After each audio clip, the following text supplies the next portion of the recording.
কিন্তু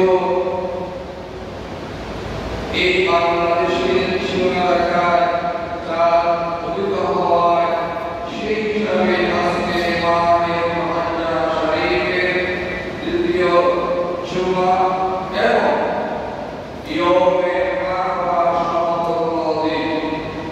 আর তারা প্রতিবাদ হইল তার ভূখণ্ডে ফজরের মতো ঐশ্বরিক নিয়ামত। সেই হিসাবে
Amen.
জন্য আল্লাহর কাছে ক্ষমা চাইবে আর শুদ্ধ জন্য আমল করা আল্লাহ রব্বুল আলামিনের তৌফিক কামনা করে আর রাসূলের পরামর্শ করে এগিয়ে যাবে এর নাম মুসলমান এর নাম ঈমান।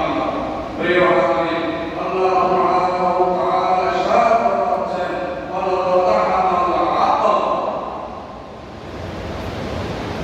আর সেই মঙ্গল পথে প্রবেশ করেনি।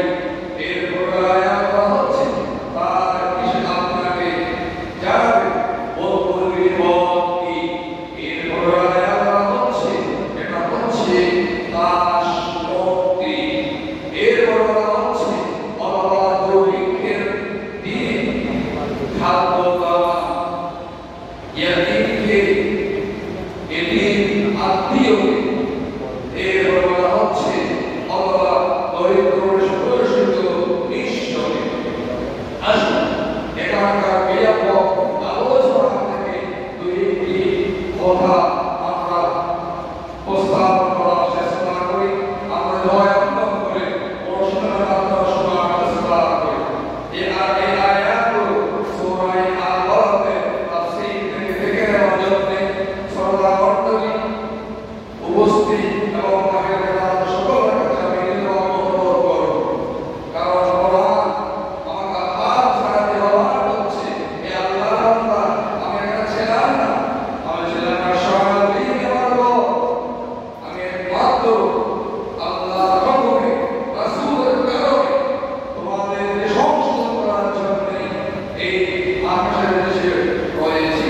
আর এখানে যারা আছো যারা আমাকে আঁকড়ে ধরবে, আমাকে মানবে, আমাকে বোঝার চেষ্টা করবে, কাল কিয়ামতের ময়দানে আমি আল্লাহর সাথে কথা বলেছি। প্রতিটি আল্লাহ বলবে হে বান্দা যে কোরআন তুমি তেলাওয়াত করেছিলে কোরআন চেষ্টা করেছিলে প্রতিটি আয়াত উচ্চারণ তেলাওয়াত কর আরেকটির পর উপর থেকে যা যে যতদূর পারবো ততদূর গিয়ে অবস্থান হবে। আল্লাহ রাব্বুল আলামিন আমাদের কবুল করুন, আমরা বলি আমিন। প্রিয় ভাই প্রথম আয়াত ছিল তাকওয়া। এর অর্থ হচ্ছে একটি বড় পাথরের গর্ত। আরেকটি অর্থ হচ্ছে দীর্ঘ দুই ধারে পাহাড় বিশ ধারে রাস্তা। কাটাটিটা পথকে অতিক্রম করে আমাকে আপনাকে এগিয়ে যেতে হবে। ঘটনার প্রবাহের নিচে গড়ে গিয়ে সাঁতার কাটলে কোনো লাভ হবে না। ছোট নদী থেকে আপনারা যেতে পারে। এভাবে আল্লাহ সুবহানাহু ওয়া তাআলা এই কথা ব্যাখ্যায় চুক্তির পরিমাণে অবস্থা করার চেষ্টা করছি। সব ধর্মের মধ্যে কথোপকথন মুক্ত করার কথা বলা হয়েছে। কারণ হচ্ছে এই কাজটা খুবই প্রয়োজনীয় এবং একজন মানুষের জীবন সংহত করার নামান্ত। আপনি দেখুন আগেকার যুগে দাস প্রথা ছিল। যে রাত আযান না হয় আল্লাহ রাব্বুল ইজ্জত ওয়া জালালের আশরাফি আযান পৌঁছায়নি। সে বেলাল ছিল একজনের গোলাম। ইসলাম গ্রহণ করার কারণে তাকে খিলজাত করা হয়েছে। আমার চেয়ে আপনার কোটি গুণ বেশি লেখা হবে তাই মনে করো। সে বেলালকে মুক্ত করে দিয়েছিলেন, যার পরে আপনি গ্রামের মধ্যে সবচেয়ে উন্নত মানুষ সিদ্দিক আকবর রাদিয়াল্লাহু তাআলা তিনি নিজে তাকে তার মালিক থেকে কিনে মুক্ত করে দিয়েছেন। আজও অনেক মানুষ আছে, একজন মানুষ তার মেজাজ তার চরিত্র ব্যতিক্রম, তাকে টাকা দিয়ে পয়সা দিয়ে বলে আমার থেকে নিতে নিতে এক সময় আসে সে টাকা দিতে পারে না, তার উপরে অকথ্য ইচ্ছা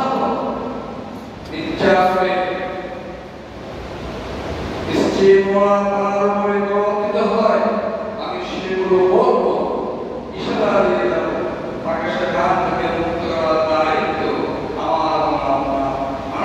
মানুষের প্রভক্ত আল্লাহ হাবিব সাল্লাল্লাহু আলাইহি ওয়াসাল্লাম ইয়ৌমে আরাফা বলেছে মুক্ত করে মানুষকে, আর মানুষকে গোলাম বানানো, ছোট ছোট মাসুম নারী পুরুষকে মাসকে মাস আঁকড়ে রেখে শরীরের পৃথিবীর গভীরগুলো নির্যাতন করা,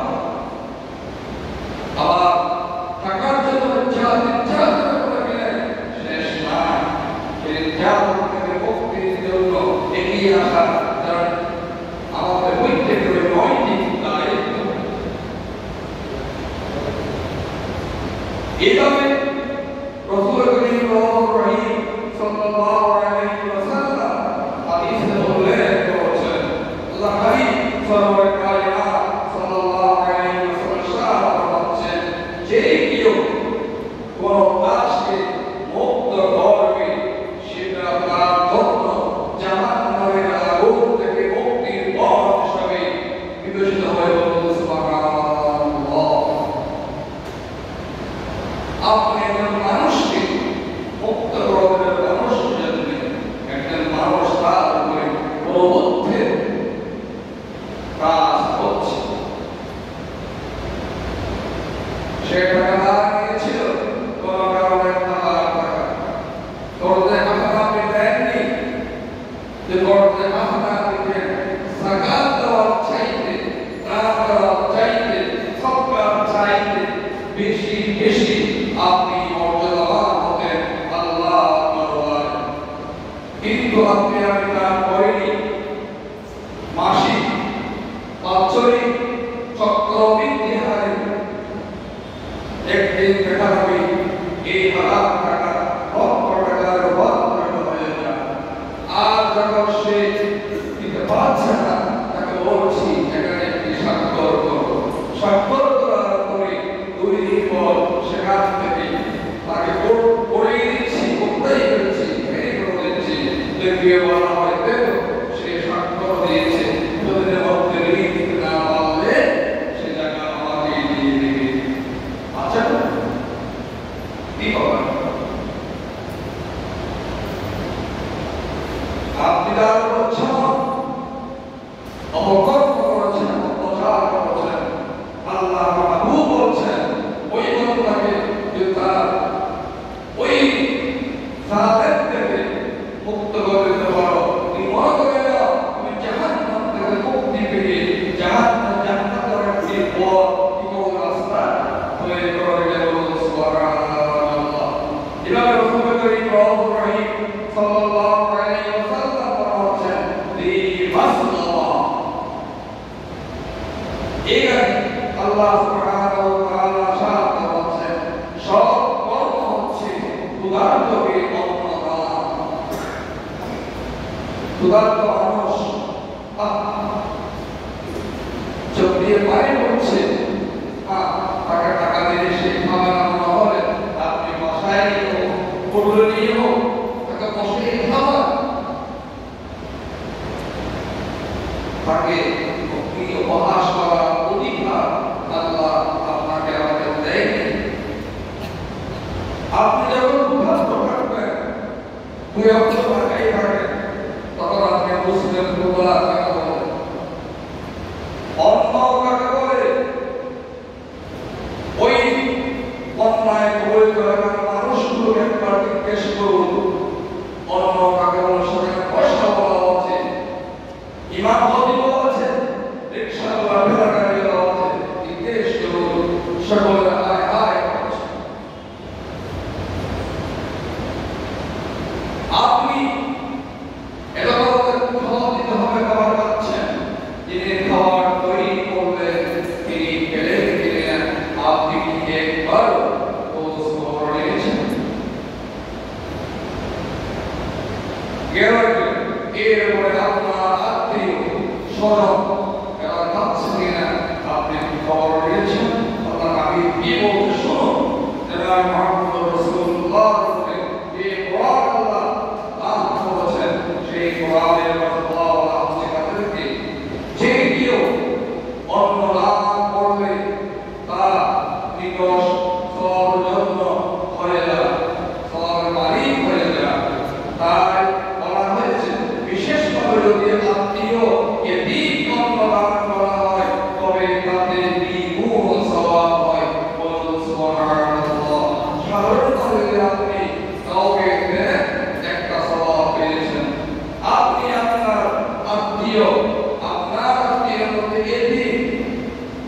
একজনকে দান করেছেন, দুটি সওয়াব আপনি লাভ করেছেন। দুটি একটি হচ্ছে গোলাপ থেকে গোলাপ দূর করার সওয়াব, তারপরে খাবার ছিল না, সাপ ছিল না, বসা ছিল না, পুষ্প ছিল না, গাছ ছিল না, আপনি তাকে দান করেছেন, পেট ভরে খাওয়াইছেন, সে বলবে আলহামদুলিল্লাহ। এরপরে আত্মীয়তার সম্পর্ককে বজায় রাখা ও তার হক আদায় করার সওয়াব। আর আমরা আত্মীয়কে একেবারেই ভুলে যাচ্ছি, যার কারণে অভাব থেকে আমরা অনেক দূরে সরে যাচ্ছি। কারণ সেখানে ছিল আত্মীয়তাকে হক আদায় করা, আমরা তা করছিলাম, তার সম্পর্ক ছিন্ন করছি। এভাবে রাসূল করিম সাল্লাল্লাহু আলাইহি ওয়াসাল্লাম ইরশাদ করেছেন, কোন মুসলিম ভক্তকে অন্য দান ক্ষমা অবশ্যই করে। আপনি যদি এদেরকে সহায়তা করেন, আল্লাহ আপনাকে ক্ষমা করবেন। ক্ষমা করার মালিক আল্লাহ। আপনি যত আমি কত পাপ করছি আমার জানা নাই, কিন্তু আমার আল্লাহ আমাকে ক্ষমা করে দেবেন। আমি আমার আত্মীয়তার অভ্যাস করতে আসছি। মাতারাবা রাসূল করিম সাল্লাল্লাহু আলাইহি ওয়াসাল্লাম হচ্ছে এই ধরনের ইতিমের হক সবচেয়ে বেশি। প্রথমত ইয়াতিম, দ্বিতীয়ত সে তার নিকট আত্মীয়। আপনার ভাতিজা ভাতিজি, আপনার ভাগিনা ভাগিনী, এই জাতীয় এদের খোঁজ খবর রাখা আপনার উপরে হচ্ছ দায়িত্ব, কিন্তু তা আপনি করছেন। রাসূল করিম সাল্লাল্লাহু আলাইহি ওয়াসাল্লাম বলেছেন, মিসকিনকে দান করার সন্দেহে সওয়াব একটি, অসহায় সাধারণ। কিন্তু আপনি যদি আপনার আত্মীয় এতিম অসহায়দেরকে আপনি দান করেন, আপনার জন্য দুইটি সওয়াব আল্লাহ হাবিব বলেছেন। একটি হচ্ছে আপনি তাকে দান করলেন, তার সওয়াব। দ্বিতীয়টি হচ্ছে আত্মীয়তার সম্পর্ক প্রতিষ্ঠা করা, আত্মীয়তার ভুলকে আপনি সম্পূর্ণ করবেন। এজন্যই আপনি হবেন সওয়াবের মালিক হবেন। প্রিয় হাজরিন, একবারও কি চিন্তা করেছেন, এই যে মনে করেন মিষ্টি মৌসুম, মধুময় মাস বলা হয়, জ্যৈষ্ঠ মাস শেষ প্রান্ত হয়ে গিয়ে আমরা আপনার ঘরে এক যশোর থেকে, রাজশাহী থেকে আম এনে পাচ্ছেন, লেসু এনে খাচ্ছেন, আপনি তাদের পাশ ভরিয়ে পাচ্ছেন, তাদের খাওয়াচ্ছেন। আপনার পার্শ্ববর্তী পাড়াটি আছে, আপনার পার্শ্ববর্তী পরিবার আছে, আপনার আত্মীয় আছে। আমি কি আপনি একবার ক্ষমা নিয়েছি? ৪০ টাকার উপরে আপনি চলাচ্ছেন, একটা রেজল্ট 1 টাকা 20 কোটির উপর হচ্ছে, পাইকারি বর্ষা 760 টাকা করে পড়ছে হয়তো। আপনি খাচ্ছেন, দেওয়া যাচ্ছেন, আপনার পার্শ্ববর্তী বাচ্চা কাটতেছে, একটা চাচ্ছে খাপ পাচ্ছেন। হয়তো যারা আমার সামনে বসে আছেন তারা বিরহতে দরিকা দিচ্ছেন, কিন্তু গোটা দেশ আপনি ঘুরে আসুন, কি করছেন? কত বড় কারণ পাচ্ছেন, আমরা পাচ্ছেন, এসব পাচ্ছেন, তা পাচ্ছেন, বিভিন্ন বর্ষাদ পুস্তক আছেন। কই আসুন নবী মুহাম্মদ রাসূলুল্লাহ সাল্লাল্লাহু আলাইহি ওয়াসাল্লাম ইরশাদ করেছেন, দান কাকে বলে, সদকা কাকে বলে? দু লাখ দুই পিঠে যা সদকা করে তা কি সদকা? রাসূল করিম সাল্লাল্লাহু আলাইহি ওয়াসাল্লাম ইরশাদ করেছেন, আপনি ভালো কথা দিয়ে মানুষকে আহ্বান করছেন দ্বীনের দিকে। সে হতে পারে সে বড় মজমা জামায়াত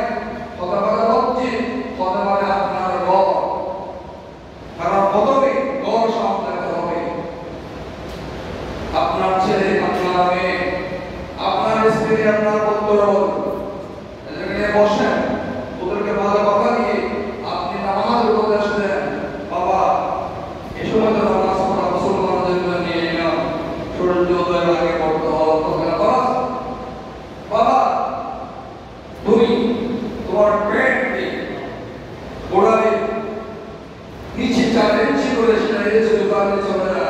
তুমি বর্ষায় মাথা যাচ্ছ, হাঁটছো, আবার নামাজ পড়ে যাচ্ছ, পেটটা বড় দিচ্ছ, এটা কি শোভনীয়? তোমার কাপড়টা কি পবিত্র আছে? তুমি বলতে পারো? ও মা, বোরকা নিয়ে সারা বের হয়েছো, ওই কাপড় দিয়ে নামাজ পড়া উচিত নয়। আমাদের একটা কাপড় পরে নামাজ পড়ো। কিন্তু যন্ত্র মতো নয়। খাবার খাচ্ছ, ডান হাতে সিদ্ধা করে খাও, দস্তরখানা বিছাও, সামনে থেকে নাও, আস্তে আস্তে খাও, খাওয়া শুরু বিসমিল্লাহ, খাওয়া আলহামদুলিল্লাহ। বলেছো মা, বলেছো আব্বু, জিজ্ঞেস করেছে বদল খরচ বাচ্চাদেরকে বসাই করে জিজ্ঞেস করেছে, নামাজ খরচ জিজ্ঞেস করেছে, নামাজ পড়া কেন জিজ্ঞেস করেছে, বদল হওয়ার কারণ না হওয়ার কারণ জিজ্ঞেস করেছেন। আপনার মেয়েকে নখে হালকা লাগাইয়ে আপনি সাজিয়ে বুঝিয়ে বের করে দিলেন, তার নামাজ হচ্ছে কি হচ্ছে না তাকে আপনি বুঝিয়ে দিচ্ছেন। তাহলে বলে কি বুঝলো দায়িত্ব তোমার কি? তুমি কেন বলতে তোমার কথা দায়িত্ব তোমার।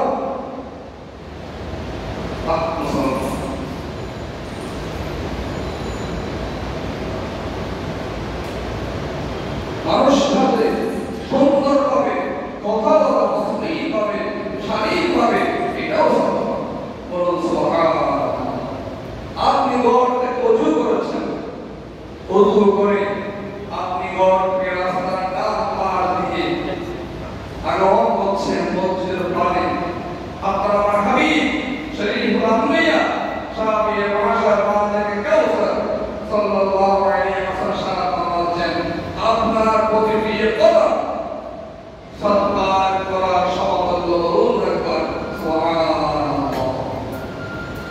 করেছেন দূরের কথা, মসজিদের গায়ে বসে যে সুন্দর সুন্দর কথা আমরা বলি, মাশাআল্লাহ। এরপরে রাসূল করিম সাল্লাল্লাহু আলাইহি ওয়াসাল্লাম বলেছেন, আপনি আসার পথে রাস্তায় এই সুমালুকে আমাকে কেউ ফেলেছে, হয়তো আমার চুলা, তারপর লেচু, ইত্যাদি, আপনি একটু সবাই দিলেন, সৎকা হলো না। যে দেশগুলিকে আমরা পাশ্চাত্য দেশ বলি, তারা পর্যন্ত গাড়ি থামাইয়ে রাস্তা থেকে ময়লা দূর করে ফেলে দেয়। ইত্যাদি বাংলার জমিনে মুসলমান হয়ে পৃথিবীর রত্নদের মুসলিমদের সেখানে আমি সেই ময়লাগুলো ফেলতে পারি না, মানে বাজে। দোকানের সামনে পানি ময়লা হয়ে যাবে আছে, একটা কিছু দিয়ে একটু নেড়ে দিলে পানিগুলো পড়ে যায় না, তাও করবো না। সামনে আবার কলার স্কুলটা আছে, আমি দিতে পারি, আমি ফেলবো না, আমার দায়িত্ব নয়, এর নাম মুসলমান নয়। আপনি করবেন, আপনি সৎকার সওয়াব পেতেন। এই মুহাম্মদুর রাসূলুল্লাহ সাল্লাল্লাহু আলাইহি ওয়াসাল্লাম ইরশাদ করেছেন বুখারী শরীফের হাদিস। এর আসুন আরেকটি হাদিস আপনাদের সামনে উপস্থাপন করছি। এই হাদিসে আল্লাহকে পাক করে, আল্লাহ রুস্ত, আল্লাহ পানিকা, আল্লাহ চলে, আল্লাহ আপনার চাহিদা দেন নাই। ময়দান মাশরে আল্লাহ রাব্বুল আলামিন আহকামুল হাকিমিন আপনাকে ডেকে বলবে, মুসলিম শরীফের হাদিস। ভালো করে কান পেতে বলার আগে শুনুন, কারণ হাদিসটা হবে এই আপনার ময়দানে আল্লাহ সুবহানাহু ওয়া তাআলা আমাকে ডাকবেন, ডেকে বলবেন, হে আদমের সন্তান, বিশ্বাস করি না আপনাকে কার সন্তান? এখন বলতেন তো আমি অমরের সন্তান, তাই না? পৃথিবীতে মানব সৃষ্টির রহস্য অপরিত কাকে দিই? কাকে দিই? জি বলুন, হযরত আদম সাবিউল্লাহ আলাইহিস সালাম, মা হাওয়া আলাইহিস সালাম, বলুন সুবহানাল্লাহ। তাই আমাদের গুরুজি সেখানে যাবে, ডাকবে, ডেকে বলবেন, ও আল্লাহর আমার বান্দা, আমি কি ছিলাম? ক্ষুধার্ত ছিলাম, তুমি আমার অসুস্থ ছিলাম, তোমার কাছে চিকিৎসা করো নাই, আপনার টিউমার ছিল, আমার হৃদয়ে ঋণ লাগানোর প্রয়োজন ছিল, আমার অপারেশন প্রয়োজন ছিল, আমার অনেক রোগ ছিল, তোমার কাছে টাকা পয়সা ছিল, তুমি ডাক্তারের সাথে তোমার কাছে সমর্থ ছিল, তুমি পশুপালক ছিল, তুমি বুদ্ধিমান ছিল, করো নাই। আমরা বলবো মাবুদ, কিভাবে আপনাকে আমি চিকিৎসা করবো? আপনি তো সেবা করেন, আপনার রব্বুল আলামিন, আল্লাহ রাব্বুল আলামিন পুত্রকে সুবহান দিয়ে আপনাকে আমাকে বলবে, তোমার সামনে অমুক ব্যক্তি, তোমার পাড়ায়, তোমার মহল্লায়, তোমার আত্মীয়, তোমার পরিচিত, তোমার কর্মচারী, তোমার পরিচালিত প্রতিষ্ঠানে হেল্পকার, তাদেরকে কাজ করছো কিন্তু করতে, আজ আমি তোমার 5 টাকা মাফ করে দিলাম, বলুন সুবহানাল্লাহ। এরপরে আল্লাহ রাব্বুল আলামিন জিজ্ঞেস করবেন, আমাকে বলবেন যে তোমরা, আমি ক্ষুধার্ত ছিলাম, আমার দাও নাই। ঈদ উল আযহার দিন তোমরা কম খেয়েছো, আমি তোমার পাড়ায় গেছিলাম, আমি তোমার দিন বান্ধবী ছিলাম, বাগনা ছিলাম, প্রতিবেদী ছিলাম, তোমার পরিচালিত প্রতিষ্ঠানে লোক ছিলাম। আমরা বলবো এই গোশত খাওয়া কি সাত কোরবানির দিন, যার নাই সেই বুঝে, যার সেই বুঝে না। আল্লাহ বলবেন, ওই ওদের বিধি আর আমি খুশি হয়ে যেতাম, বলুন সুবহানাল্লাহ। কোরবানি করবেন, একটু অনুশীলন করবেন। এরপরে আল্লাহ সুবহানাহু ওয়া তাআলা আমাকে আপনাকে ডেকে বলবেন, বন্দারে, বন্দারে, আমি তৃষ্ণার্ত ছিলাম, আমি পানিতে নিবদ্ধ ছিলাম, তোমার করে নালা করে বন্ধ করে ছবি করে দিয়ে পানি যেতে না পেরে উপর দিকে ধাক্কা মেরে আমার ঘর ডুবে গিয়েছে, কিন্তু তুমি সেখানে পানি ছাড়া পানি দিতে পারো না, এমন করে আর দিয়েছো, আর দিয়েছো। আমি কত বৃষ্টি পানির জন্য হাহাকার করছিলাম, কোথাও পেতে পাচ্ছি না, একটু পানি দাও না। তার মানে এই নয় মসজিদের পানি নিয়ে যাবে, এটা নয়, মসজিদের পানি ইয়া করবেন, এজরা নামাজ পড়বেন, কোরআন তেলাওয়াত করবেন, ইবাদতের মধ্যে তাদের জন্য দুনিয়ার ইনকারের বদুয়া। তখন আল্লাহ বলবেন, আল্লাহ আমরা বলবেন, এটা তো পানি বলবারে তুই যে করছিস না, তোর করে সামনে না বন্ধ করে দেশ নাই, ওদিকে ফিরে দেশ নাই, পানি দিকে বন্ধ করবে, ওদের না হওয়ার জন্য দিয়েছে। ওকে পানি চেয়েছিল, পানি দেওয়ার পর পানি ছিল, তো বেরোতে পারতো না, উপর দিকে আসছিল, তো পানি বন্ধ করে দেশ নাই দিয়েছে। তখন থাকলে পানি দিই, আজ তুমি আমার কাছে সব কিছু পেয়ে এভাবে একটা মানুষের লম্বা হাতি যত কিছুর প্রয়োজন আর হয়েছে, প্রতিটি প্রয়োজন করে আল্লাহ পাক দেয়া বড় ময়দানে হাত দিয়ে বলবেন, তখন আমরা হেরে যাব। বিবহারাদি আগামীকাল ঈদুল আযহা, ঈদুল আযহা আপনি আমি কোরবানি দেব ইনশাআল্লাহ। আল্লাহ রাব্বুল আলামিন আমাদের সকলকে যা বললাম, যা শুনলাম, এর আলোকে প্রথম নম্বর আল্লাহ আমাকে আমল করার জন্য কবুল করুন, বলুন আমিন। এর সাথে শুনলেন উপস্থিত আগের মাধ্যমে আল্লাহ পাক আপনাদেরকেও আমল করার তৌফিক দিন, আমরা বলি আমিন। যা অশুদ্ধ বলেছি শুনেছি, আল্লাহ পাক সকলের হৃদয়ে মস্তিষ্ক থেকে সেই অকর্ম কথাগুলো আল্লাহ পাক দূরীভূত করে দিন, আমরা বলি আমিন। ওয়া